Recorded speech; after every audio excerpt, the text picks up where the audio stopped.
Assalamualaikum warahmatullahi wabarakatuh.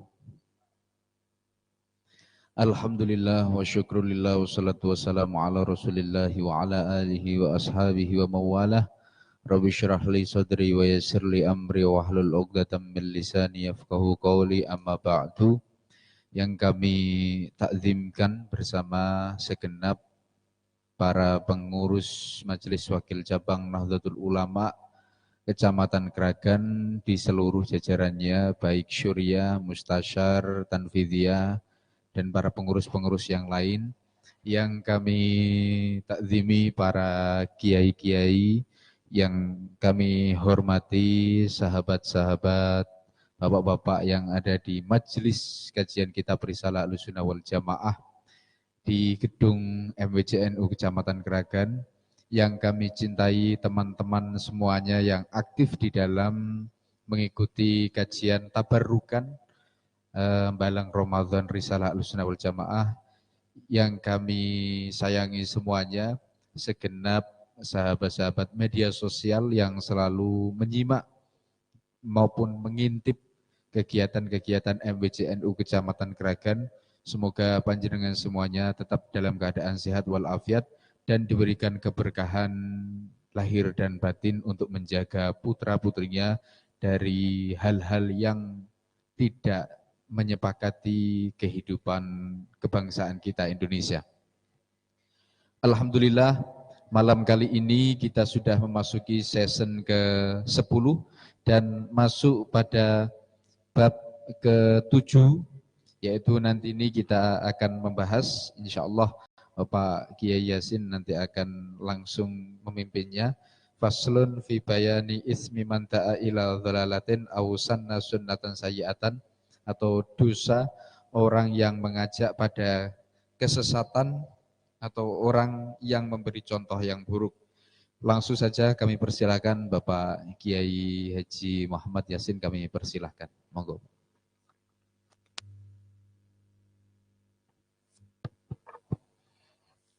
إلى حضرة النبي سيدنا محمد صلى الله عليه وسلم وعلى آله وأصحابه وأزواجه وذريته وإلى سلطان الأولى شهد القدر الجيلاني وإلى الأئمة وأئمة الأربعة المجتهدين في الدين وخصوصا إلى حضرة الشيخ محمد هاشم الأشعري مؤلف هذا الكتاب.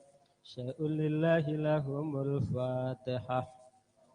أعوذ بالله من الشيطان الرجيم. بسم الله الرحمن الرحيم. الحمد لله رب العالمين الرحمن الرحيم مالك يوم الدين إياك نعبد وإياك نستعين اهدنا الصراط المستقيم صراط الذين أنعمت عليهم غير المغضوب عليهم ولا الضالين. Bismillahi ngawiti ngaji sapa ingsun kelawan nyebut asma Allah ingkang maha welas tur ingkang maha asih.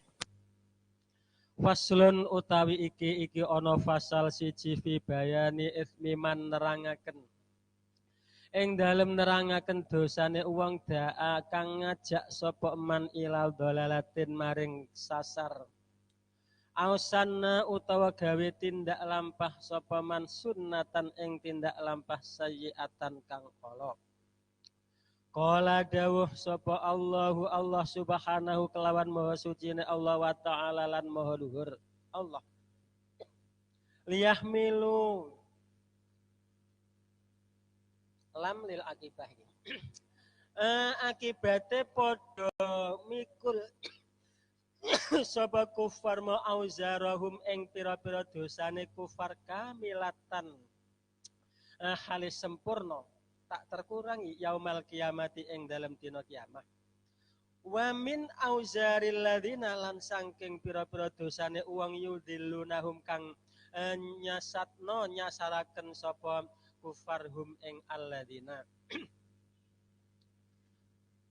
Wa akhrajang ngetokaken hadis sapa Abu Dawud wa Tirmidzi an Abi Hurairah radhiyallahu anhu qala ngendika sapa Abu Hurairah ngendikane qala dawuh sapa Rasulullah sallallahu alaihi wasallam man utawi sapane wong iku da'a ngajak sapa man ila hudan maring pituduh kana mongko ana iku lahu keduwe man minal ajri saking ganjaran apa mislu ujuri man sepadane pira-pira ganjarane wong tabi'ahu kang anut sapa man ing mandaa layang kusu orang ngurangi kurang apa dalika mengkonone ganjaran mamin ujurihim saking pira-pira ganjarane si man tabi'a mosayan ing suwi-wiji waman utai sapane wong iku da'a ngajak sapa man ila dolalatin maring kesesatan kana mongko ana iku lahu keduwe man minal ismi saking dosa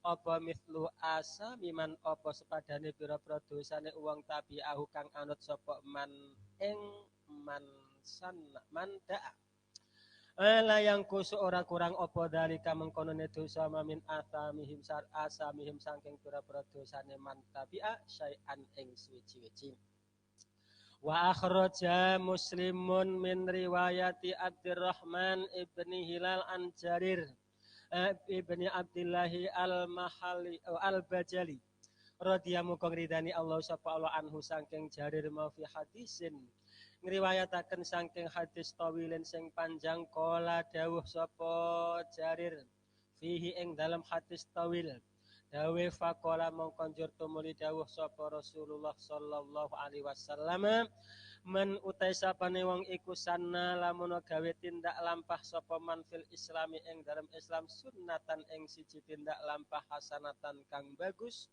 falahu mongko iku kedue man ajruha utai ganjarane sunnatan hasanatan mawa ajruman lan ganjarane uang amila kang lakoni sapa man biha kelawan sunnatan hasanatan ba'dahu nglakonine ba'dahu ing dalam sause man sanna min ghairi ayang kusa saking Arab yen to ora kurang apa ajruma min ujurihim saking pira-pira ganjarane man mosayan ing suwi-wiji waman utawi sapane wong iku sana gawe tindak lampah sapa man fil islami ing dalam Islam sunnatan ing siji tindak lampah sayiatan kang ala kana mongko ana iku alaihi melarat ing atase man wizruha utawi dosane sayiatan wa wizruman lan dosane wong amila kang lakoni sapa man biha kelawan sunnatan sayiatan ba'dahu kang tetep ing dalem sause mansana min huwairi ayang kusa saking Arab yen ta ora wizru min auzarihim saking pira-pira dosane man syai'an ing suci-wiji qala mujahidu rahimahullahu taala fi tafsiril ayat al-madkurah liyahmila auzarahum hamluhum dzunuba anfusihim gawane wong aladina madunuba anfusihim ing pira-pira dosane awak dhewe si aladi mawadunuba man lan dosane wong atau ahum kang taat kang patuh sapa si manhum ing alladina depan wala yukhaffafu lan ora den ringanaken apa dalika mengkonone hamlud dunub amman ando saking wong atau ahum kang taat sapa man ing alladina masa'an ing suwi-wiji warwa sapa at-Tirmidzi an Amr bin Auf radhiyallahu anhu anna nabiyya sallallahu alaihi wasallam iku kolam man utai sapane wong iku ahya ngurip-nguripaken sapa man sunnatan ing kesunahan tindak lampah min sunnati saking kesunahan ingsun qad umitat ngono tapi ya gini kang teman-teman wis den pateni apa sunnah mau ba'di ing dalam sause ba'di uli ahya mau ba'di ing dalam sause ingsun kana mongko ana iku lahu kedue man ahya minal ajri saking ganjaran kana lahu apa misluman kana lahu minal ajri misluman oh ya Allah bayan muqaddam ya bayane mislu minal ajri misluman apa bayan apa sepadane wong amila kang lakoni sapa man mabiha kelawan sunnah mau min ghairi ayang kusosan yen to kurang apa dalika mengkono men al ajru min ujurihim saking pira-pira ganjaran siman sean ing suwi-wiji waman utai sapane wong iku ibtadaar gawe bid'ah sapa gawe model sapa man bid'atan kelawan sijining bid'ah dolalatan kang sasar la tur dikang orang ridakno apa bid'ah Allah ing Allah wa rasulahu lan utusane Allah kana mongko ana iku melarat ing atase man ibtada'a mislu asamiman apa sepadane pira-pira dosane wong amilah kang lakoni sapa man biha kelawan bid'atan dolalah layang kus ora suda apa dari kamengkonone dosa min auzarin nasi sayan warawa sapa at-Tirmidzi an Abi Hurairah radhiyallahu anhu qala sapa Abu Hurairah qala dawuh sapa Rasulullah sallallahu alaihi wasallam al-mutamassiku bisunnati ing dafasadi ummati utawi wong kang gegeyongan utawi wong kang cecekelan berpegangan bisunnati kelawan sunnah ingsun ing dafasadi ummati ing dalem nalikane kerusakane umat ingsun al-mutas lahu iku tetep kedue al-mutamasik ajrumi ati syahidin utawi ganjarane 1000 wong sing mati syahid masalah faslun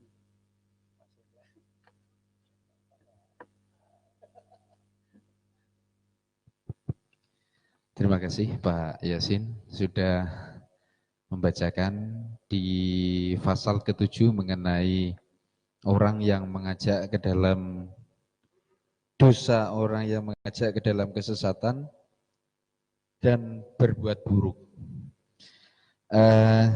Dari sini kita mencoba untuk mewanti-wanti diri mengenai cara kita mengidentifikasi kepada orang-orang yang mengajak ke dalam kesesatan di zaman yang penuh klaim seperti ini. Itu yang pertama. Cara kita mengetahuinya bagaimana? Di antaranya itu. Yang kedua adalah betapa cantiknya Hadratus Syekh memberikan formasi bab per bab ya, dari bab pertama sampai bab ke-7 malam kali ini, dan insya Allah kita masih ada sekitar 2, 3, 4, 5, 6 pasal. 5 pasal lagi kita sudah hatam. Dari situ, dari pasal pertama, beliau langsung menegaskan tentang jangan ikut ini. Itu sudah dikasih tahu, diwanti-wanti. Jangan ikut ini. Tetapi pada kelompok-kelompok tertentu, mereka tidak berani menjelaskan. Ketika mengupas risalah Ahlussunnah wal Jamaah ini, mereka tidak berani sama sekali mengupas tentang bab itu. Di antaranya adalah pasal mengenai 1330 itu ya. Nah, pasal berpegang teguhnya masyarakat Nusantara pada madhab Ahlussunnah wal Jamaah, dan awal pertama kali jelasnya kebid'ahan dan tersebarnya kebid'ahan di bumi Nusantara. Di antaranya pendapat-pendapat itu ada Muhammad Abduh, kemudian di mana tahun 1330 ini kelompok-kelompok tertentu tidak berani mengupas ini dan dilewati. Padahal ini menjadi stressing di dalam kitab ini. Kemudian menjurus ke pasal ke-7 mengenai bagaimana cara kita mengidentifikasi seseorang atau kelompok tertentu atau aliran tertentu di mana dia mengajak ke dalam kesesatan. Padahal di zaman ini penuh dengan klaim, satu persatu klaimnya semacam itu. Saya ini loh yang paling nyunnah. Kemarin di Nahdlatul Ulama Organization, salah satu website resmi NU, sedang men-share ya, membagikan tentang orang-orang ahli takfir, ahli menjustifikasi seorang dengan bid'ah itu membuat tulisan tertentu, ciri-ciri masjid sunnah. Ini mungkin sudah tahu ya teman-teman. Ciri-ciri masjid sunnah, satu, apa ya? Tidak ada salaman setelah sholat. Yang kedua, tidak yang kedua, softnya penuh antara satu dengan yang lainnya, saling merapat kaki dan bahunya. Yang ketiga, katoknya di atas pupu. Katoknya di atas tumit itu ya, mata kaki. Ya itulah kira-kira. Setelah sholat tidak ada suara berisik yang mengganggu untuk berdoa bersama-sama. Ini bikin ulah sekali. Ini ciri-ciri masjid sunnah. Mohon maaf kalau di sini klausul saya memberikan pertanyaan kepada jenengan, saya tawarkan cara mengidentifikasi seseorang atau aliran tertentu yang mengajak ke dalam kesesatan di dalam zaman yang penuh klaim saat ini. Monggo yang ingin menambahkan terlebih dahulu.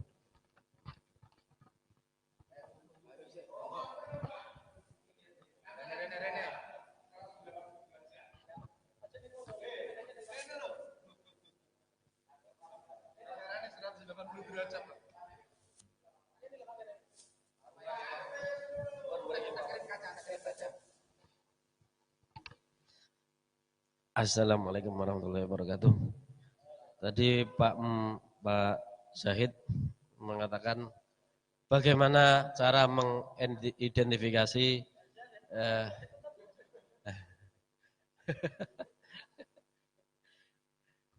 bagaimana cara mengidentifikasi orang aliran-aliran sesat, aliran-aliran yang selama ini kita anggap sesat. Bagaimana cara mengidentifikasi? Namun sebelum kita mengidentifikasi, saya mau menambahi, bagaimanakah ciri-ciri bahwasanya kegiatan itu atau yang dilakukan oleh mereka itu merupakan perbuatan yang bid'ah dolalah atau sunnah sayyi'ah. Sementara kan di masyarakat awam belum tahu tentang ciri-ciri bid'ah sayyi'ah atau bid'ah dolalah atau sunnah sayyi'ah itu yang bagaimana. Itu kan perlu juga diidentifikasi juga. Jadi sebelum kita mengidentifikasi mereka, kita juga harus tahu ciri-ciri tentang bid'ah sayyi'ah dan sunnah sayyi'ah tersebut. Terima kasih. Ya enggak? Biar dijawab mungkin. Terima kasih Pak Afif yang sudah memberikan penegasan ya. Sebelum kita masuk pada wilayah mengidentifikasi atau ciri-ciri itu, perlu ada baiknya kita mengupas kembali pada bab mengenai bid'ah-bid'ah dari pembagian Hadratus Syekh pada pasal keberapa kemarin itu ya. Kembali lagi pada waktu itu kami tawarkan kepada bapak-bapak sekalian bahwasanya perlu ada formula sederhana untuk memberikan penjelasan kepada masyarakat awam. Karena kalau berbicara mengenai bid'ah, ada ini dan lain, kemudian ada hadisnya ini, ada penjelasan mengenai gramatika tersendiri, wa kullu bimakna apa, itu kan masyarakat awam masih terlalu rumit, ngoten lho Pak Yasin, Mbak Suher. Ya, dari sini dari Pak Afif pengen sebelum masuk identifikasi mohon dijelaskan kembali ya. Kita meremembering atau mengulang kembali tentang bid'ah-bid'ah itu sendiri. Saya kira itu monggo mungkin ada jawaban Mbak Suher.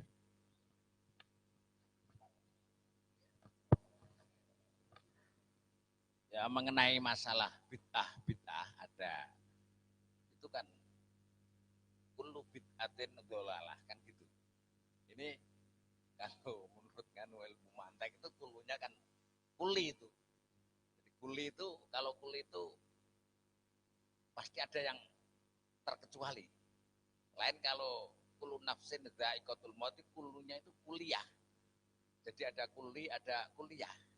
Jadi kalau kullu bid'atin dhalalah itu bukan semua bid'ah dhalalah, pasti ada yang terkecuali. Tapi kalau kullu nafsin semua pasti mati itu. Jadi ada kuli, ada kuliah. Dan mungkin masalah bagaimana bid'ah itu yang tidak dolalah atau yang dolalah mungkin dulu sudah pernah diterangkan Pak Yasin mungkin di awal kitab itu. Ya. Ya sekian. Terima kasih. Ini permasalahan mengenai kuli dan kuliah ya. Jadi berbeda kalau kuliah di universitas tertentu itu beda lagi ya. Itu fakultas ya. Tapi di dua istilah ini memang berbeda maknanya, kira-kira semacam itu. Jadi kalau orang-orang tertentu memaknai kullu bid'atin dhalalah itu langsung seluruhnya dibid'ahkan. Tidak usah ada bengek ini enggak usah. Ya langsung didolalakan seluruhnya. Monggo Pak Yasin mungkin ada tambahan. Cukup nggih? Nah, ini kita sudah selesai untuk sekarang kembali lagi ke pertanyaan tadi atau ada pertanyaan lain, ada tambahan atau monggo saya persilahkan.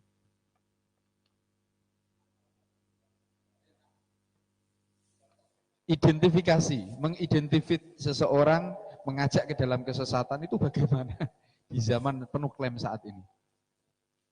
Terima kasih.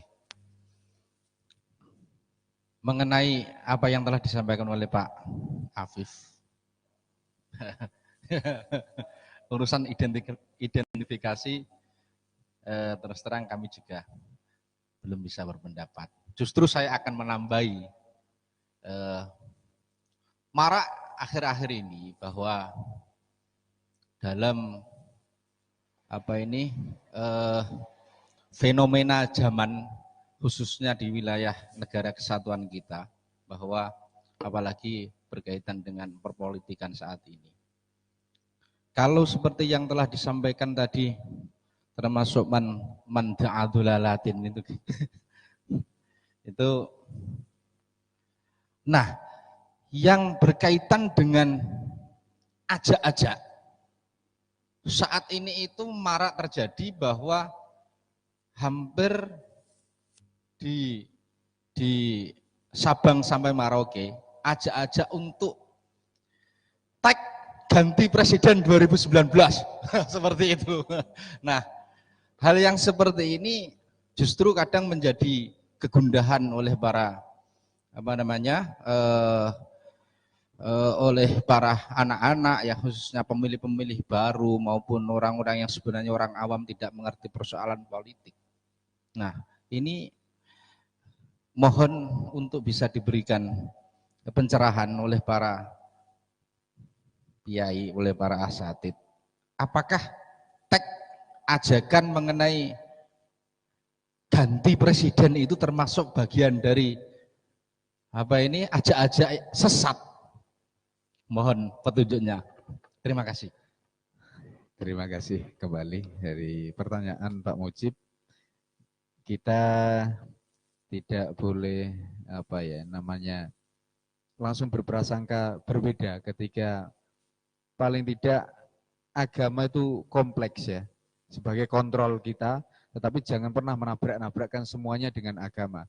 Tetapi yang kami lihat, memang pertanyaan itu syarat akan nilai-nilai politis. Dan nilai politis ini selalu ditabrakkan dengan konstitusi yang sah, begitu. Pemerintahan yang sah seolah-olah dihoyak-hoyak supaya berbeda. Dari sini mungkin ada analisa-analisa tersendiri, kami persilahkan. Saya kira untuk ajakan atau hashtag tentang 2019 ganti presiden, saya kira itu wajar termasuk demokrasi ya, karena memang 2019 itu memang kita akan mengadakan pemilu atau pemilihan presiden.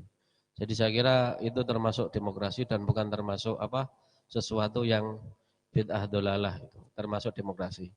Cuma yang saya tanyakan kepada Pak Mujib atau mungkin kepada Pak Kiai Yasin, apakah hubbul watan minal iman itu juga termasuk hadis atau bukan, atau hanya makalah, Pak?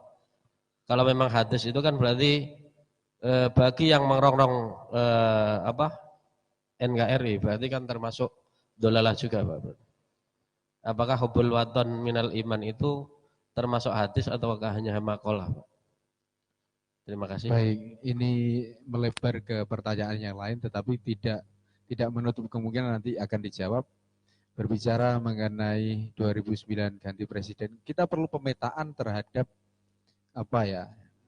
Paling tidak menjawab sesuatu dibutuhkan nalar yang terstruktur dengan baik ya.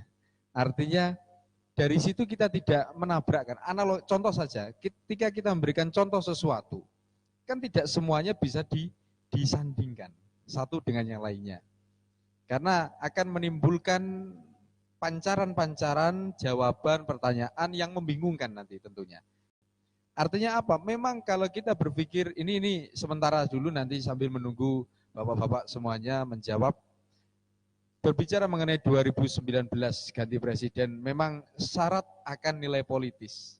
Kalau berbicara demokrasi tentu itu bagian dari kebebasan kita dalam mengungkapkan suatu pendapat. Tapi apakah layak ketika kita mengungkapkan 2019 ganti presiden sedangkan presiden kita baru menjabat 3 tahun semisal. Rasanya kok terlalu dini, terlalu prematur kalau kita istilahkan. Kalau sudah semacam itu, saya teringat dengan dawuhnya Mbah Maksum Lasem di dalam tabloid Risalah Nahdlatul Ulama yang diterbitkan setiap berapa bulan sekali dan disebarkan di seluruh Indonesia, baik di Pulau Jawa maupun di pulau-pulau luar Jawa, itu seluruhnya disebarkan dan alhamdulillah saya saat itu sudah berlanggatan sekitar 11 kali edisi. Kalau tidak salah edisi ke-9 itu Mbah Maksum dawan begini, saat menghadapi Orde Baru.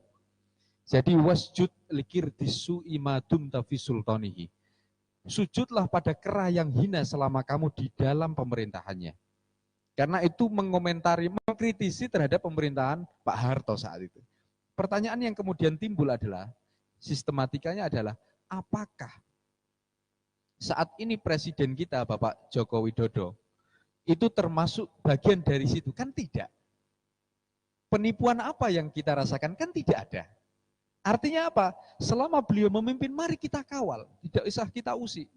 Kawal saya, artinya kalau kawal ya kita lihat perjalanannya. Kalau memang salah, beliau punya protokoler, punya juru bicara. Apalagi saat ini Gus Rozin, putra dari Mbah Sahal Mahfud, itu diangkat menjadi juru kepresidenan bidang keagamaan dalam negeri. Apa yang menjadi permasalahan kita? Nampaknya belum ada. Kecuali itu urusan-urusan di luar negeri. Saya di sini bukan berarti menjadi pendukung Pak Jokowi tidak atau jubir tidak, tetapi kita harus fair lah dalam berpikir. Kira-kira semacam itu. Monggo yang ingin menambahkan, Mbah Mutin, Mbah Suher, Pak Yasin, monggo.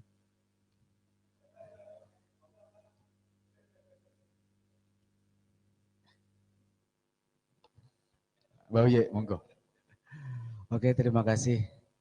Ini menarik ya, kalau kita membahas tentang demokrasi di pemerintahan saat ini. Itu mengidentifikasi bahwa sebenarnya ini loh sunnah yang bohong dan ini adalah sunnah yang benar. Nah ini yang perlu kita kupas pada malam hari ini, mungkin ada titik temu. Terima kasih. Terima kasih tambahannya Mbak Mutin. Saya kira netral ya, sebagai pelaku fasilitator perpolitikan, saya kira sudah netral ya, artinya tidak terpengaruh dengan salah satu politik tertentu ya. Saya apresiasi Mbak. Jangan terjebak dengan suasana Mbak ya. Monggo selanjutnya. Tambahin lagi Pak. Monggo Pak Afif. Untuk hashtag ganti presiden 2019 saya juga setuju. 2019 harus ganti. Tapi ganti presiden bukan ganti orangnya, tapi memang 2019 itu memang harus ganti presiden, waktunya ganti presiden. Cuma tetap Jokowi. Langsung kita hormati bagian dari suara begitu ya. Iya. Monggo, Pak Afif lanjut. Jadi itu orang menyuarakan 2019 ganti presiden itu belum tentu dia adalah sebagai pelaku daripada sunnah sayyi'ah, bukan. Cuma adanya muncul hashtag 2019 ganti presiden itu kan dimulai dari pertama dulu waktu kasusnya mantan gubernur DKI itu muncul, itu akhirnya dimanfaatkan oleh golongan dari orang-orang PKS dan saudara-saudaranya untuk apa? Agar ya mereka pintar memanfaatkan situasi, karena pas lagi momen-momen ramenya orang-orang HTI, orang-orang yang mengatasnamakan agama itu berdemo untuk kasusnya mantan gubernur DKI itu, akhirnya PKS dan saudara-saudaranya itu ikut masuk ke situ, jadilah muncullah hashtag 2019 ganti presiden. Saya kira itu tidak bisa dinamakan orang-orang yang menyuarakan hashtag 2019 ganti presiden ini tidak bisa dijustifikasi sebagai pelaku sunnah sayyi'ah. Cuma yang kita tahu ciri-ciri termasuk orang yang suka melakukan sunnah sayyi'ah atau mendengungkan da'a ila dolalatin itu, saya kira kebanyakan mereka-mereka yang istrinya itu pakai burqah itu. Jadi hati-hati sekarang dengan seorang perempuan yang memakai burqah, jangan-jangan itu adalah termasuk man da'a ila dolalatin. Karena mereka selalu menyuarakan bahwasanya yang tidak berpakaian seperti mereka itu adalah salah atau termasuk bid'ah gitu. Terima kasih, hanya nambahi saja. Ya, ini berpikiran sangat fair juga ya. Terima kasih Pak Afif ya. Bagaimana? Dilanjutkan apa tidak supaya tidak terlalu berlarut-larut? Mas Fer, Badi nambahi. Ya, terima kasih. Tadi dari Pak Hakim, kemarin kan sudah saya kemarin mungkin sudah saya sebutkan bahwa masalah semua itu berebut ke sunnah. Wa kullu firqatin tadda'i annaha ala sunnah. Kan semua kelompok itu pasti mengklaim bahwa dirinya itu yang betul-betul ala sunnah. Wa anna ghairaha alal bid'ah, dan mengatakan bahwa yang lain itu alal bid'ah. Kemarin itu kok sepertinya sudah saya ungkap ya. Mungkin Pak Hakim waktu itu enggak ada. Jadi memang semua kelompok itu mengklaim bahwa dirinya itu yang ala sunnah dan mengatakan bahwa yang lain itu alal bid'ah. Nah, untuk bagaimana yang ala sunnah ini, makanya ada bandel sempat mengarang kitab namanya Kawakibul Lama'ah fi tahqiqil musamma bi ahli sunnah wal jamaah. Jadi yang betul-betul bagaimana kelompok yang al-musamma bi ahli sunnah wal jamaah itu ya mohon dimatelaah lah kitab itu, Kawakibul Lama'ah itu. Sekian. Terima kasih Mbak Suher. Pak Yasin, sebelum masuk di pasal selanjutnya, terus saya wonten setengah jam. Badhe nanggapi napa langsung masuk pasal mawon?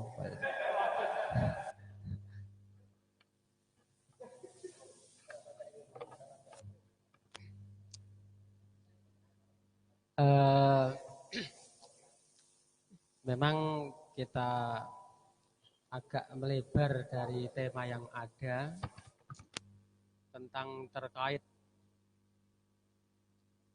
apa tadi statement harus ganti, Pak. Itu ya sekedar kita bincang-bincang aja lah seperti yang sudah itu. Tapi kalau tadi ada hubul waton itu hadis apa enggak gitu. Selama ini saya belum menemukan kalau itu kategori mas hadis. Dalam kitab apa ya dulu itu yang menampilkan bahasa hubul hubbul waton minal iman. Ternyata ditelusuri kok itu bukan tagnya lah, tag apa nasnya itu redaksi hubbul waton minal iman itu entah kalau hadis yang selama ini saya sendiri belum pernah menemukan kalau itu adalah nas hadis yang sehingga kalaupun yang kita mengatakan bahwa hubbul waton minal imam itu bukan maknanya terus kalau bukan hadis itu berseberangan, tidak. Dari hadis-hadis yang ada itu ada suatu kejadian yang intinya nanti arahannya adalah bisa disimpulkan bahwa hubbul waton minal iman. Seperti itu kalau itu iya. Tapi tagnya tidak, kalau yang tag langsung hubbul waton minal iman itu hadis apa enggak. Nah ini yang saya memang belum tahu, itu memang belum tahu. Banget kelemahannya kami dalam fan itu. Yang lain, kemudian masalah nanti terkait dengan bid'ah yang diutarakan tadi, orang-orang yang mengajak, itu kita tidak usah terlalu ekstrim, apalagi kita yang banget terlalu mencurigai kalau orang-orang yang perempuan berpakaian itu terus, ya kita waspada saja, tapi tidak usah terlalu banget mencurigai. Karena dalam konteks menutup aurat itu kita ya juga beda pendapat, ulama itu beda pendapat. Artinya bisa memakai kaul itu yang lain, dan yang lain itu kan ada itu dalam. Sehingga kalau tadi diutarakan, wah itu mengajak, wah niku kula sing rada gak begitu nek kita itu ya kita waspada saja, tapi dan itu benar, kalau perpakaian itu benar, tapi kan iya ya.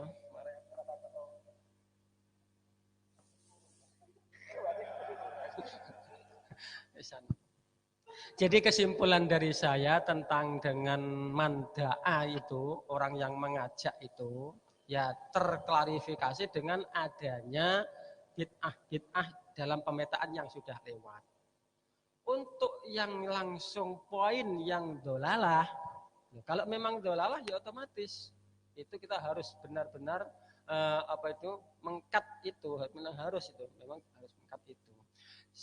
Saya kira kalau manda'a itu ya kita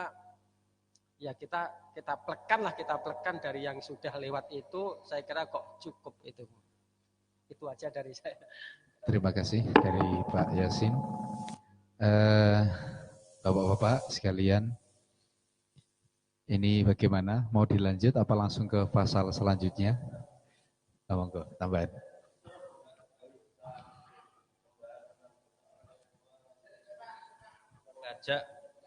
Mengajak suatu bid'ah, manda ila dolalah atau sannas sunnatan sayyi'ah. Itu kan mungkin dari kita juga terkadang tidak pernah kadang tidak terpikir kita melakukan suatu sunnah sayyi'ah, tapi kadang kita tidak sadar. Contoh yang banyak itu saya sering tahu para guru-guru atau ustadz itu mereka mau ketika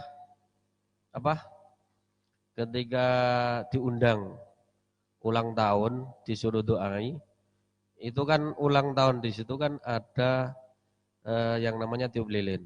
Sedangkan kita tahu bahwasanya tiup lilin itu adalah suatu pekerjaan orang-orang Yahudi. Itu bagaimana, Pak? Ada ustadz yang mau kadang kan tidak sengaja, itu kita tidak tahu, yang kita lakukan ini sunnah sayyi'ah apa enggak kan tidak tahu. Seperti contoh seperti itu, apakah dibenarkan apa tidak? Baik, terima kasih dari pertanyaan Pak Afif. Selanjutnya, tapi untuk mendisiplinkan waktu, langsung saja masuk di pasal selanjutnya. Nampaknya Hadratus Syekh Hasyim Asy'ari ini secara eksplisit langsung menyebut satu demi satunya tentang menjelaskan pecahnya umat Nabi Muhammad kepada 73 golongan dan asal mula atau pokok-pokok tentang golongan-golongan yang sesat, artinya membahas mengenai ilmu-ilmu teologi. Kami persilahkan Pak Yasin pasal selanjutnya.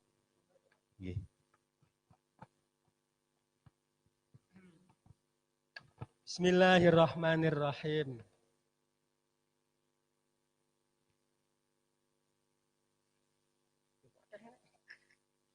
Bismillahirrahmanirrahim. Angger cepet ya, bentar. Faslun fi bayan iftiraqi ummati Muhammadin ing dalem nerangno perpecahane umat Muhammad sallallahu alaihi wasallam pecah ala salasin ing atas setelu wasabina lan 70 apane firqatan kelompoke. Wa bayani usulil firaqi lan nerangaken asal-asale pira-pira kelompok adolati sing sasar. Wa bayanil firqati lan jelasaken kelompok an-najiyati sing selamat. Wahum utai al-firqah an-najiyah iku ahlus sunnati wal jamaah. Rawang riwayataken sapa Abu Dawud wa Tirmidzi wa Ibnu Majah an Abi Hurairah radhiyallahu anhu ngriwayataken anna Rasulullah sallallahu alaihi wasallam iku kala dawuh sapa Rasulullah iftaraqat dadi pecah al yahudu sapa wong Yahudi ala ihda ing atase siji wasabina lan 70 apane firqatan kelompok wa tafarraqat lan dadi prenca-prenca sapa Nasara alasnaini ing atase 2 wasabina dan 70 firqatan apane kelompoke wa tafarraqat lan dadi apa jenenge berpecah-pecah sapa umat ingsun mau umat Muhammad ala salasatin ing atase 73 lan 70 apane firqatan ya firqah golongane kulluha utawi sekabehane 73 finari iku ing dalem neraka illa wahidatan angin firqah siji. Berarti yang 72. Waman utawi waman hum ya Allah. Waman iku sapa? Ngene iki ora konsentrasi ya. Waman iku sapa hum utawi wahidah firqah sing wahidah ya Rasulullah kala jawab sapa Rasulullah hum utawi wahidah firqah wahidah iku alladzina wong akeh iku alladzina iku firqah kelompok alladzina tapi ing atase perkara ana kang utawi ingsun iku alaihi tetep ing atase alladzi wa ashabilan pira-pira sahabat ingsun aleh kala ngendika sapa ashabu al khafaji rahimahullahu taala fi nasimiryat ing dalem kitab nasimiryat wal firqatu utawi kelompok an-najiyatu sing selamat hum utai al firqah an-najiyah iku ahlus sunnati wal jamaah wa fi hasiyati as-sanwani ala muhtasari bin Abi Jamrah ngene ada redaksi hum utawi firqah an-najiyah iku Abdul Hasan al-Ashari wa jama'atuhu tan ya jamaah Abdul Hasan rupane ahlu sunnah wa imatul ulama'i lan pira-pira imame pira-pira ulama li annallaha krana satemene Allah taala iku ja'alahum dadekaken sapa Allahum ing al ulama mahujjatan ing siji hujjah ala khalqi ing atase makhluke Allah wa ilaihim tafzahu ila ya nganggo ila berarti kan wa ilaihim lan maring al ulama tafsahu apa jenenge berlindung sapa la amatu sapa ya amah wong umum fi dinihim ing dalam agamane al ulama mau rupane ya hum sapa mau najiyah mau li anna wahum utawi fitini wahum utawi wahum al makniyuna wahum utaya al ulama rupane firqah wahid sing najiyah wahum utai al ulama iku al makniyuna iku perkara sing den karepaken bikoli iku pira-pira ulama sing den karepaken bikoli kelawan dawuh Kanjeng Nabi sallallahu alaihi wasallam rupane dawuh innallaha sak temene Allah iku layajma'u orang ngumpulaken sapa Allah ummati ing ulama-ulama ingsun ora bakal ngumpulaken ala dolalaten Kala ngendika sapa Al Imamu Abdul Mansur Ibnu Thahir At-Tamimi fi syarhi hadzal hadis ing dalam nyarai ikilah hadis mau. Dawe ngene kot alima temen ngerti sapa ashabul maqalati pira-pira wong sing anduweni dawuh-dawuh ngerti yen annau sak temene Kanjeng Nabi sallallahu alaihi wasallam iku lam yurid ora ngarepaken sapa rasul mau bil firaqi kelawan pira-pira kelompok al madzmumati sing diwaca enggak mengharap orang ngarepna al muhtalifina ing pira-pira ulama sing beda pendapat fi furu'il fiqh ing dalam pira-pira cabange fikih min abwabil halali ing dalam masalah bab-bab iki halal wal harami lan haram mesti tahu furu.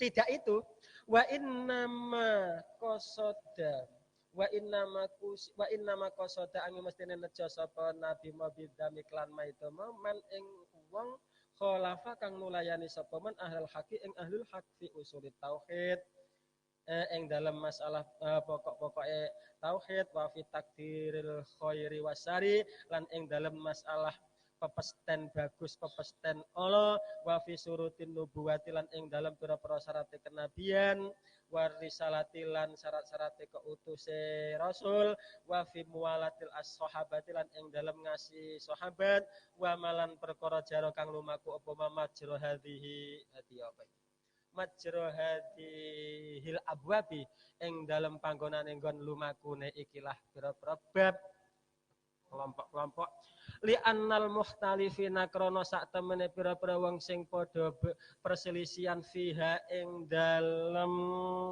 usul tauhid takdir ila akhir wakih iki mau fi qad kafara iku teman-teman mengkufurkan sapa ba'dhum sebagian al mukhtalifin ba'dan ing sebagian lain bihilafin nau'i nula kelawan bedani macam al awali sing pertama rupane al muhtalifin fi furu'il fiqhi itu bukan lain itu fa innahum mongko sakbene an-nau'ul awal berarti al muhtalifin fi furu'il fiqhi bil halal wa haram inahum iku ikhtalafu iku perselisihan sapa an-nau'ul awal sapa ya mereka al muhtalifin ma fihi ing dalem apa nih? Yes, awal iki mau awal masalah furu' iki min ghairi takfirin tanpa mengkafirkan yang lain wala tafsikin ya tidak menfasikkan lil mukhalifi maring sing nulayani fihi ing dalem apa manaul awal fayurja mongko den balekaken apa takwilul hadisi apa nakwili hadis mau ditakwil kita kembalikan 50 rokil umati ing dalem apa jenenge perenca-perencane umat ila hadan na'i maring ikilah na minal ikhtilafi hadan na'a minal ikhtilafi saking perselisihan waqad hadasa teman-teman terjadi fi akhiri ayami sahabati yang dalam akhirnya dina-dinane sahabat apa khilaful qadariyati mim ma'badil jah matane napa niki jah niyi ngono ora juhainiyan ngene kak ya wa atba'i lan berapa pengikutnya wa tabaru alan lebaran minhum saking sapa iki mau wong akeh iki mau sapa al mutaakhirun wa ma atahiru minas sahabati mutaakhirun minas sahabati saking sahabat ka Abdullah bin Umar wa Jabir wa Anas wa nahwihim lan sepadane ya Anas Jabir Umar radhiyallahu anhum ajma'ina summa hadasa kemudian terjadi apa al khilafu perselisihan ba'da dzalika ing dalam sause mengkonone khudusul khilaf fi ayami iku mau sayan kelawan suwi-suwi akhirnya khilaf terjadi sedikit demi sedikit ila angta kamalat tumeka arep yen to dadi sempurna apa al firaqu pira-pira kelompok adzalatu sing sasar mau dadi sempurna isnaini ing 2 wasab inalan 70 apane firqatan lawas sali satu utawi kelompok sing nomor 3 wasab unalan 70 berarti 72 hum ya utawi asali satu wasabuna yang ke 73 ahlus sunnati wal jama'i wahum utawi ya ahlus sunnah wal jama'i itu al firqatu an-najiyatu iku kelompok sing najiyah fa ing kila mongko lamun den ucapno apa ngene hadhihi utawi iki wa hadhil firaqu utawi ikilah pira-pira firqah iku ma'rufatun diketahui. Oh fal jawabu mongko utawi jawabe iku ngene. Inna sak temene kita iku na'rifu ngerti sapa kita al iftiraqa ing perpecahan mau wa usulal firaqi lan ing asal-asale pira-pira firqah. Wa anna kulla ta'ifatin lan sak temene saben-saben kelompok minal firaqi saking pira-pira firqah mau iku ing sama terbagi apa ta'ifah ma ila firaqin maring pira-pira kelompok wa ilam nuhid senajan ta aku yo enggak senajan ta orang nglimputi sapa ingsun bi asma'i tilkal firaqi kelawan nama-namane pira-pira mongkone kelompok wa madzahibiha lan yo madhab tilkal firaq. Wa usulul firaqi utawi asal-asale pira-pira firqah iku al haruriyatu wal qadariyatu wal jahmiyatu wal murji'atu war rafidatu wal jabariyatu. 6. Wa qad qala teman-teman dawuh sapa ba'du ahlul ilmi rahimahum muga melasihum ing ahlul ilmi sapa Allah taala dawuh ngene usulul firaqi utawi asal-asale pira-pira kelompok adzat lati sing sasar iku hadis itu iku ya ikilah namau wa qadin qasamat teman-teman terbagi apa kullu firqatin saben-saben kelompok minha saking isna asara minha saking nemu saking hadis itu mau ing qasamat isnatai asarata ing 12 firqatan apane kelompok fasorot mongko dadi apa al firaq dadi iku ilasna ini maring kira iki loro wasabina lan 70 apane firqatan 12 kali 6 ya 72 kala ngendika sapa Ibnu Ruslan rahimahullahu taala kila den ngendikano apa ngene inna tafsila sak temene merinci al firaq mau iku ngene isruna utawi sing 20 minhum saking al firaq mau iku rawafidu pira-pira kelompok rafidah wa isruna utawi sing 20 minhum saking al firaq mau iku khawariju wa isruna utawi sing kira-kira 20 iku qadariyatun 20 swidak wa sab'atun sing 7 iku murji'atun terus wa firqatun jariyatun wahum utawi firqani jariyah iku aksaru iku lebih banyak min asratin iku luwih akeh min asratin katimbangane 10 min asrati firaqin mripate ngantuk min asyri firaqin lebih banyak luwih akeh saking 10 pira-pira firqah walakin yu'aduna tetapi den bilang-bilang apa aksar mau dibilang wahidatan ing firqah satu hitung satu wa firqatun haruriyatun wa firqatun jahmiyatun wal salasu firaqin lan telu pira-pira kelompok karamiyatun fahadhi mongko utai jumlahe iku isnani 20 wasabuna lan 70 apane firqah kelompok. Terima kasih. Dari beberapa hal yang sudah dijelaskan nampaknya semakin gamblang ya. Gamblang menjelaskan mengenai pasal ke-8 ini pecahnya umat Islam menjadi 73 golongan, satu yang selamat. Siapakah mereka? Itu. Yang satu ini siapa? Yang kedua adalah beliau mensistematiskan pembahasan itu ke dalam menjelaskan teologi kelompok yang sesat. Teologi artinya ilmu tentang ketauhidan, tentang ketuhanan. Yang ketiga adalah golongan yang selamat, al-firqah an-najiyah itu. Dan Hadratus Syekh menjelaskan rata-rata ini Rasulullah memberikan semacam sinyalmen. Sinyal-sinyal itu bukan di dalam fikih perpecahannya itu. Tetapi lebih cenderung ke teologi. Ilmu ketuhanan mereka. Ketika tidak berseberangan, akhirnya mereka mengkafirkan satu dengan yang lainnya. Nampaknya alhamdulillah NU tidak pernah mengkafir-kafirkan ya. Tidak pernah. Artinya kami secara pribadi, saya secara pribadi semakin yakin seyakin-yakinnya bahwasanya NU bukan kelompok yang 72 itu tidak. Tetapi yang al-firqah an-najiyah. Karena secara gamblang beliau juga yang mengikuti Abul Hasan al-Asy'ari atau jamaahnya.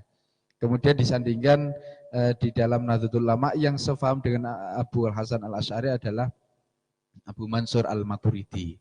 Tidak apa ya, semisal tidak satu pondok lah atau tidak satu kecamatan ya. Saya bayangannya semacam itu. Tetapi ulama itu sama dalam segi ilmu teologinya, ilmu ketauhidan atau ketuhanannya. Tapi berada di dimensi yang lain, di belantika yang lain. Tapi sezaman ketika ditelusuri, kalau dalam istilah ilmu hadis ada kodifikasi hadisnya, ternyata tidak ada yang berseberangan satupun. Yang berseberangan adalah mereka-mereka dalam permasalahan tertentu ternyata akhirnya mengkafir-kafirkan, membid'ah-bid'ahkan. Monggo yang ingin menambahi. Mbak Mutin, monggo.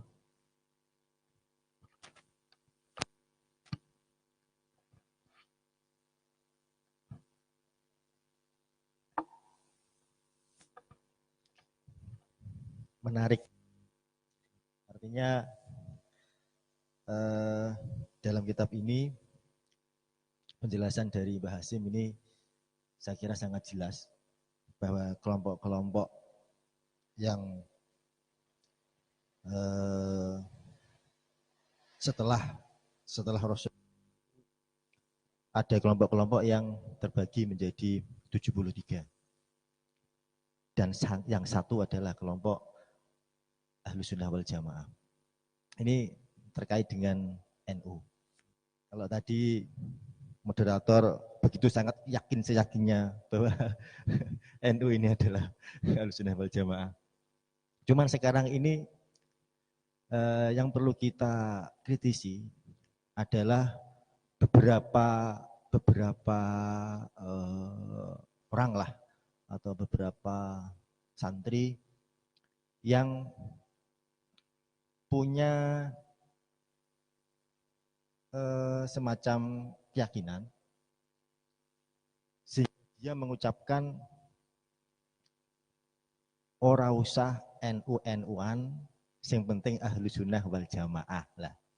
Ini artinya berarti dia menganggap bahwa NU itu bukan dari Ahlus Sunnah wal Jamaah.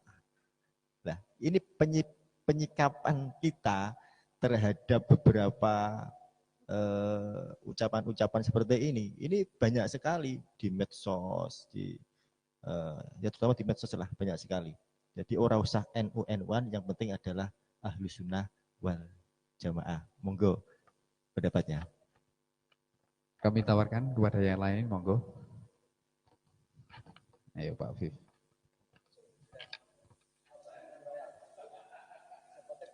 Karena semua orang kepingin selamat, akhirnya mereka mengklaim mereka termasuk Ahlus Sunnah wal Jamaah. Jadi Ahlus Sunnah wal Jamaah ini, aswaja ini sudah dibuat semacam rebutan bahwasanya kelompok kamilah yang Ahlus Sunnah wal Jamaah. Cuma bagaimana kita meyakini bahwasanya NU, Jam'iyah Nahdlatul Ulama itu termasuk Ahlus Sunnah wal Jamaah? Itu kan perlu kita lebih tekankan kepada jamaah-jamaah kita agar mereka semakin yakin bahwasanya NU inilah yang Ahlus Sunnah wal Jamaah. Karena ketika para pendai-pendai yang di luar Nahdlatul Ulama itu mengatakan bahwasanya merekalah Ahlus Sunnah wal Jamaah, termasuk dari Muhammadiyah juga mengatakan bahwasanya kamilah yang Ahlus Sunnah wal Jamaah karena kami selalu berpegang kepada Al-Quran dan hadis.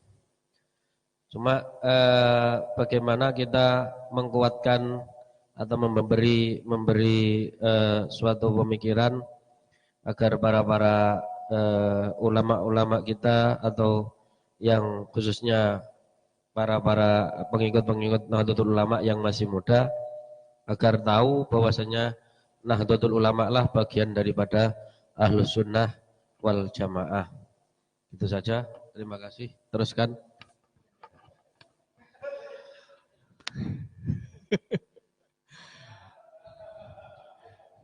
Monggo Mbak Suher, mungkin ada ramuan mujarab saking jenengan, monggo. Kemarin sudah saya kemarin saya kemarin kan ngomong ya saya sampaikan kalau silsilah Ahlussunnah wal Jamaah itu kan setelah kurun tabi'in. Jadi setelah Mu'tazilah itu baru ada nama Ahlussunnah wal Jamaah karena memang paham Mu'tazilah itu sudah menguasai nahiyatul arad. Terus akhirnya orang-orang yang lazamu sunnatan nabi wa tariqatas sahabah akhirnya terus semacam mendirikan organisasi yang menamakan dirinya adalah Ahlussunnah wal Jamaah. Itu terdiri dari ahlul fikih, ahlul kalam, ahlul hadis, dan ahlul tasawuf. Nah, terus perjalanan itu sampailah ke A'immatil Arba'ah. Dan A'immatil Arba'ah, orang-orang Islam sudah merasa cukup untuk mengikuti 4 imam ini. Jadi akhirnya paham Mu'tazilah kala itu ya agak kurang mendapat respon dari orang-orang Islam. Sebab aksarul muslimin sama mengikuti A'immatil Arba'ah ini. Jadi Mu'tazilah agar terseok-seok saat itu. Tapi setelah A'immatil Arba'ah sudah tidak ada, Mu'tazilah kembali lagi. Kembali lagi. Dan hampir-hampir juga menguasai kefahamannya itu menguasai nahiyatul arab sampailah pada Abul Hasan Al-Asy'ari dan Abu Mansur Al-Maturidi. Dan orang-orang Islam waktu itu merasa cukup untuk mengikuti 2 imam itu. Sehingga dengan akhirnya semua orang-orang Islam sepakat kalau Imam Abul Hasan Al-Asy'ari dan Abu Mansur Al-Maturidi ini disebut Imam Ahlussunnah wal Jamaah, kedua pimpinan Ahlussunnah wal Jamaah. Nah, saat itu Mu'tazilah agak kurang mendapat respon saat ada Abul Hasan Al-Asy'ari dan Abu Mansur Al-Maturidi itu. Sebab Abul Hasan Al-Asy'ari itu waktu Mu'tazilah itu juga termasuk ulama besar.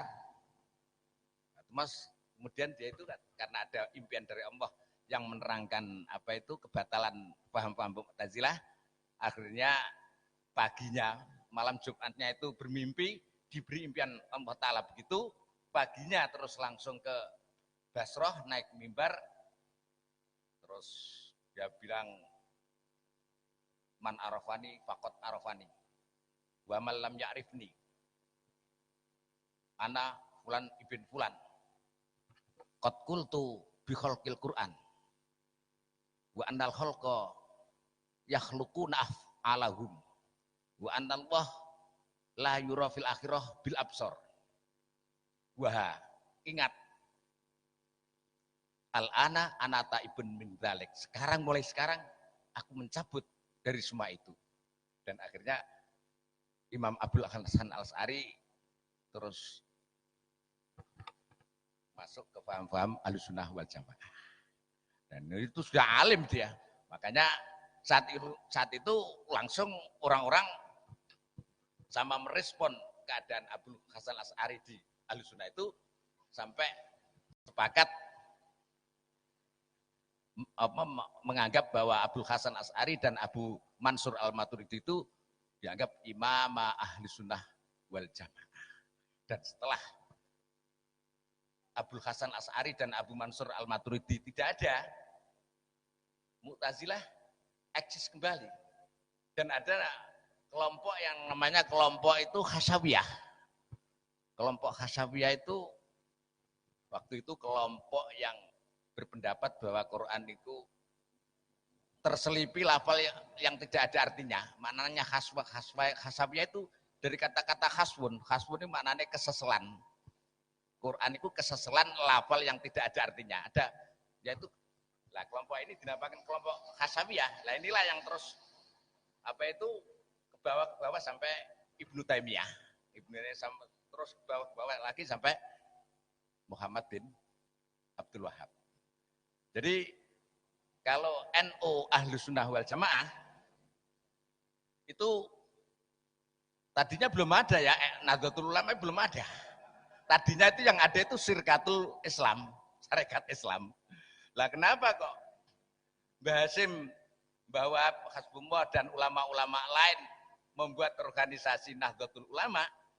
Karena ya kemarin sudah saya jelaskan ya, karena ada paham-paham Wahabi yang masuk Indonesia yang kala itu dibawa seorang Belanda bernama Sono Orgonye, ya dokter Sono Orgonye.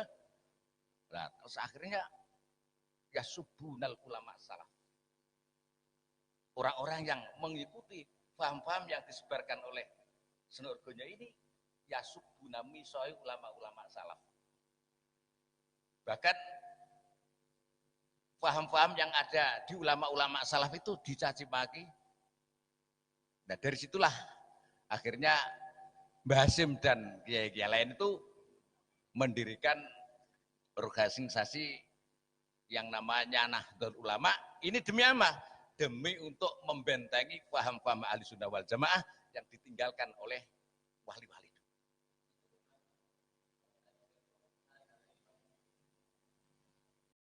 Ya Masumi itu mungkin ya masuk Syirkatul Islam itu loh mungkin. Jadi dulu itu Indonesia itu orang Islam Indonesia itu umatun wahidatun ala tikotin wahidin sebetulnya. Mbah Maimun Zubair itu NO pertama kali muncul itu kan pecahan dari Masumi. Jadi NO itu dulu belum sebuah organisasi tapi merupakan sebuah partai, pecahan daripada Masumi. Itu.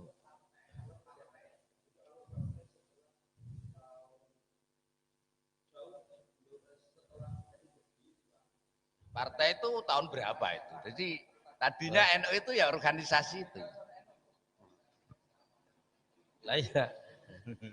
Jadi yang saya tahu itu dari Mbah Maimun Zubair itu yaitu adanya berdirinya NU itu kan Nahdlatul Ulama itu dulu yaitu dari partai Masumi, pecahan dari Masumi itu. Enggak, terus setelah itu kan baru apa muktamar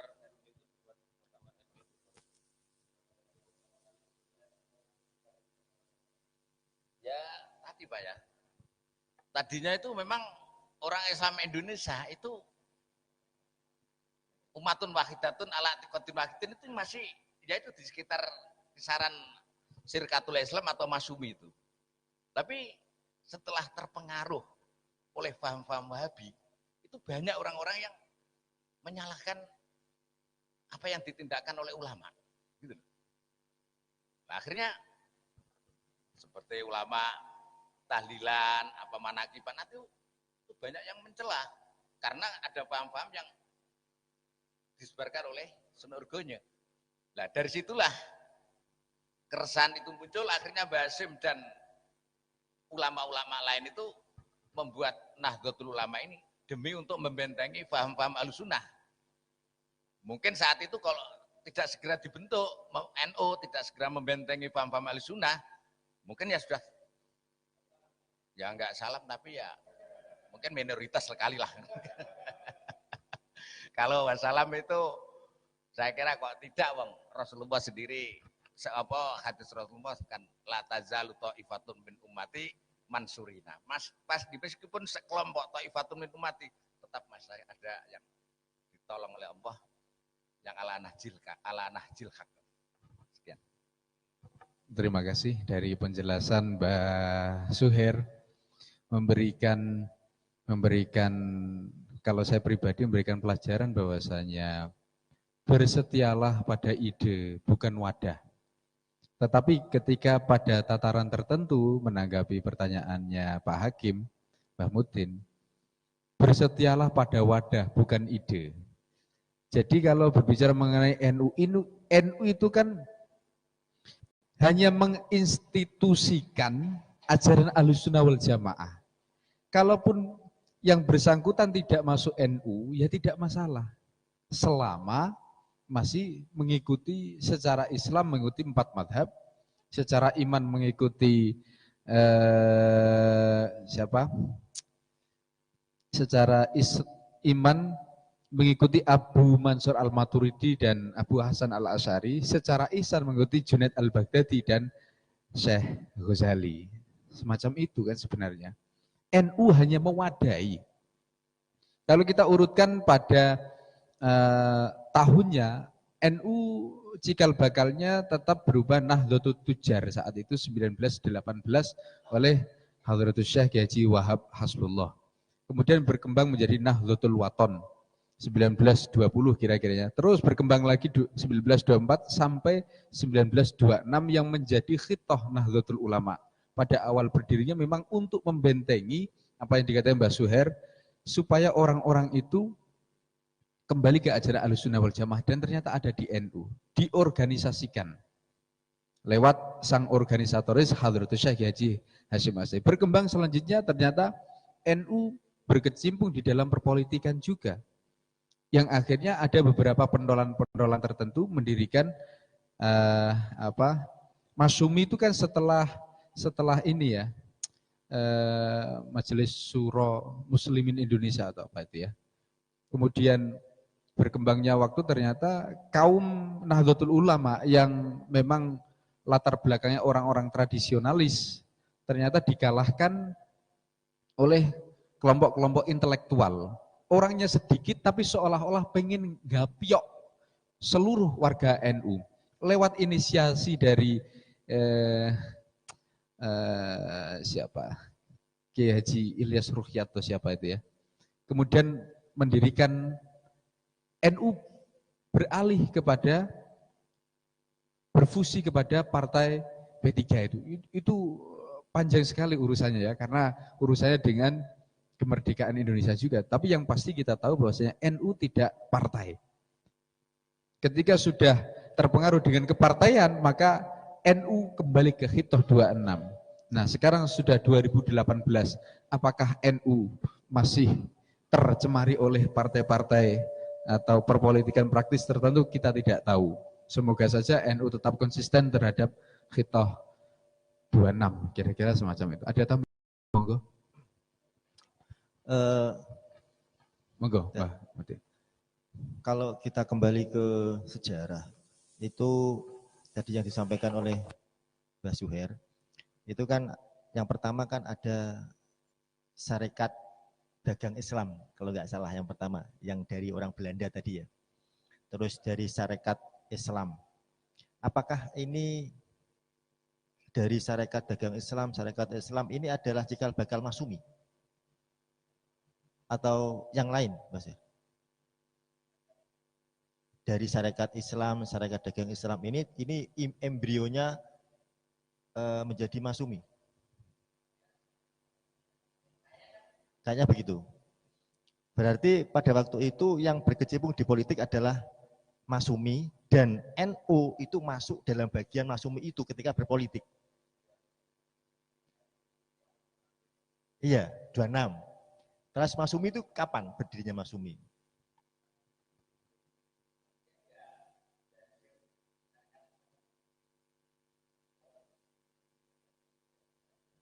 Ya. Terus tadi ada istilah bahwa kita ber-NU, NU itu adalah wadah dan isinya adalah paham Ahlussunnah wal Jamaah. Cuman yang namanya wadah itu kan bisa berganti isi.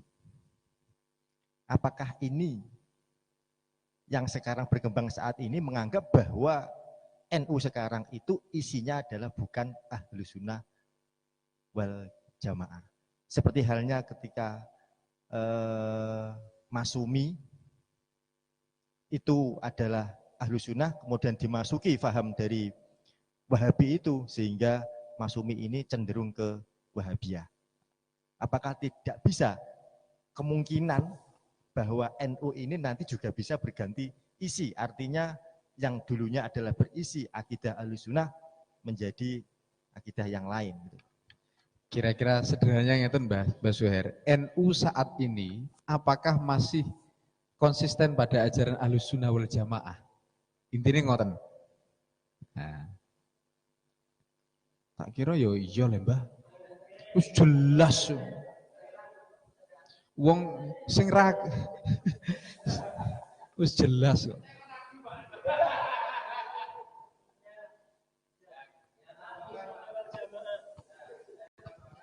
Jadi begini, artinya begini, ahlus sunnah wal jamaah atau bahasa yang lain yang tadi adalah al-firqah an-najiyah. NU jelas itu dan konsis sampai sekarang. Itu bukan ini kan berangkatnya dari kan ma'ana alaihi wa ashabi. NU jelas itu. Tak baleni ya, berarti NU jelas kategori al-firqah an-najiyah. Jelas ahlus sunnah wal jamaah. Berdasarkan loh nih, jelas itu berdasarkan. Jelas. Itu bukan berarti yang tidak NU, berarti tidak najiyah, tidak. Orang yang penting aku ya gak NU-NU-an, yang penting ya juga dibenarkan. Bukan kok berarti itu terus menjadi tidak an-najiyah yang dolah atau finar, juga tidak. Karena jadi ketika Nahdlatul Ulama ini kategori al-firqah an-najiyah, kategori ahlus sunnah wal jamaah yang secara nas hadisnya dipastikan kelompok yang tidak dalam neraka dari 73 itu, yang tidak dimasuk neraka, itu artinya bukan berarti yang tidak NU, berarti boten ora NU lah. Kalau memang seperti yang kita ya termasuk kategori firqah yang an-najiyah juga. Langkul sing di luar negeri misalkan sing gak ono NU ne neraka kabeh lah mboten. Maksud saya al-mukhtalifina sing mukhtalifin yang masuk apa yang bukan ahlussunnah wal jamaah itu kan qad kafara ba'duhum ba'don. Jadi yang sering mengkafir-kafirkan itu kan bukan golongan dari NU. Angger ono sithik oh kafir gue, kafir. Jarene napa jare Anwar Zaid neraka wong barang niku neraka ning kakeam to.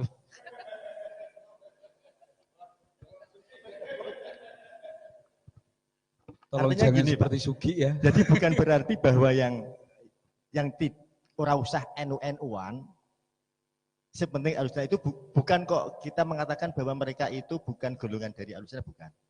Artinya ini adalah bentuk dari penggembosan. Karena apa? Saya pernah mendengar suatu makalah la jihada illa bil jamaah wala jamata illa bil jamiyah.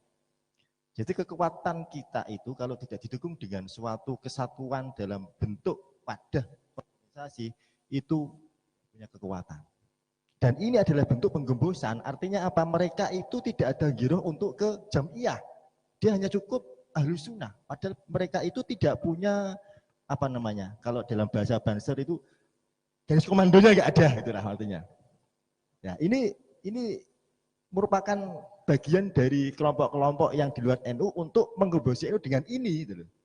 Tidak usah ber-NU-an, tapi cukup berahlus sunnah wal jamaah. Mungkin seperti itu. Baik, terima kasih Mbak Motin dan jawabannya Pak Yasin sudah jelas. NU itu jelas Ahlussunnah wal Jamaah. Kalau ada istilah serosa NU-NU-nan, nah itu kan, itu saya kira ya, kalaupun itu dilaksanakan atau diucapkan oleh orang-orang yang sering menjadi narasumber, yang statusnya menjadi oposisi ya, artinya berseberangan dengan NU, itu sebenarnya hanya meminjam kata-kata dari orang-orang NU kultural sebenarnya. NU kultural itu kan asli mereka mengakar dan hidup tumbuh besar di desa yang tanpa diikat oleh siapapun, dimanapun tempatnya tidak. Jadi mereka hanya meminjam orang desa saja nih ya, serosa NU. Itu penggembosan kan jelas. Cuman ini sebenarnya berakar dari para kiai-kiai yang sudah jenuh dengan ucapan-ucapan praktisi cerdik cendekiawan yang ngalor ngidul semakin lama semakin tidak jelas saya kira. Dan NU kultural kita yakini lebih NU daripada semisal saya pribadi. Beliau-beliau lebih alim dan lebih jeli untuk menanggapi suatu hal. Saya kira semacam itu. Adapun Masyumi itu kan baru lah Pak. Masyumi itu baru berdiri setelah kemerdekaan Indonesia 1 tahun ya. Kalau di dalam sejarah tertentu di Google semisal itu menjelaskan Masyumi berdiri 1946 persis setelah 1 tahun kemerdekaan Indonesia dan menjadi partai terbesar saat itu. Cuman dibubarkan pada 1460 karena terbukti melakukan pemberontakan. Itu luar biasa kan terjadi. Masyumi juga kita tahu akhirnya NU berfusi kepada salah satu partai.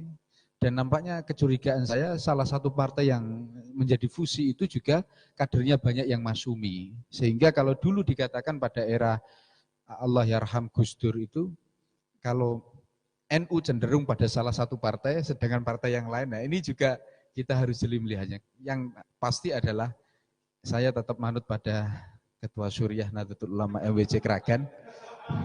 Itu saja. Bahwasanya NU jelas Ahlussunnah wal Jamaah dan Al-Firqah An-Najiyah. Selesai kan Pak? Nambahi monggo, Pak. Monggo tambahi Pak. Bahwasanya ada kata-kata wes ora usah NU itu ada golongan orang-orang yang sakit hati dengan NU. Ya. Karena mereka tidak masuk ke organisasi termasuk pengurus, makanya terus mereka ketika menjadi pembicara itu wes gak usah NU-an. Itu termasuk golongan.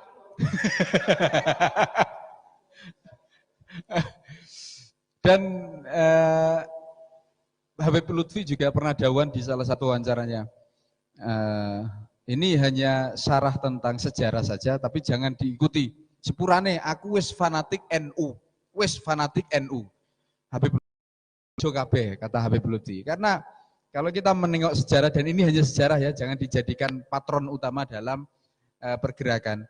Salah satu sebab di zamannya Sayyidina Hasan dan Husain itu adalah karena semuanya Islam.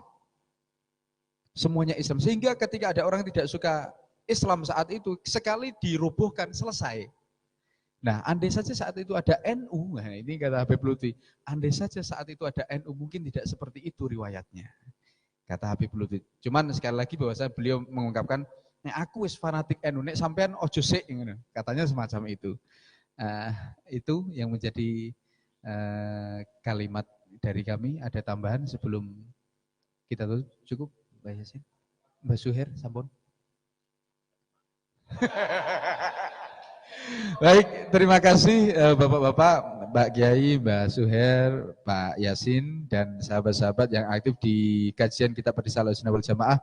Kita sudah masih jam 10 lebih 15 menit, insya Allah besok kita akan lanjutkan kembali pada season ke-11 masuk di bab ke-9.